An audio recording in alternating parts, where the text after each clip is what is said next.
ঘাটালে দেব নেই, শুটিং থাকায় অনুপস্থিত ঘাটালের সাংসদ। এক্স পোস্টে জানিয়েছেন অভিনেতা সাংসদ, পরে প্রধানমন্ত্রী মুখ্যমন্ত্রীর সঙ্গে দেখা করার ইচ্ছে প্রকাশ।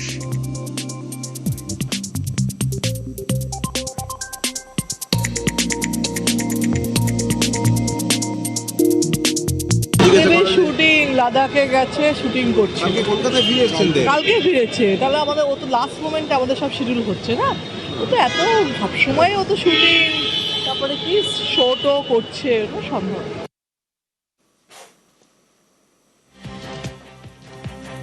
মসজিদে মাইক খোলা নিয়ে নালিশ, প্রধানমন্ত্রীর কাছে নালিশ 3 সংখ্যালঘু সাংসদের। অভিযোগ ইউসুফ পাঠান, আবু তাহের, খলিলুর রহমানের। এনসিপিআই এর 3 সংখ্যালঘু সাংসদের নালিশ। গতকাল অমিত শাহের কাছেও দরবার 3 সাংসদের। আমাদের 3 জন এমপি আলাদা করে গতকাল স্বরাষ্ট্রমন্ত্রীর সঙ্গে দেখা করে গোটা রাজ্যে তথা মুর্শিদাবাদ জেলাতেও যেভাবে মসজিদের মাইক নামিয়ে দেওয়া হচ্ছে শব্দ দূষণের নাম করে, এবং আমরা চাই নিশ্চয়ই শব্দ দূষণের যে মাত্রা সুপ্রিম কোর্ট বেঁধে দিয়েছে, হাইকোর্ট বেঁধে দিয়েছে, আমরা নিয়ম মেনেই চলবো।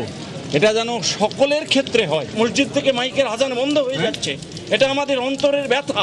সেই ব্যথা এবং বেদনার জায়গা থেকে আমরা আবেদন করছি, অনুরোধ করছি প্রধানমন্ত্রীকে, এমন কোনো সিদ্ধান্ত নেবেন না বেছে বেছে একটা কমিউনিটি মুসলিম ভাইদের টার্গেট করে একটার পর একটা সিদ্ধান্ত যদি নেন, তাহলে এটা অত্যন্ত দুঃখজনক, হতাশার। আমরা এর চরম বিরুদ্ধে।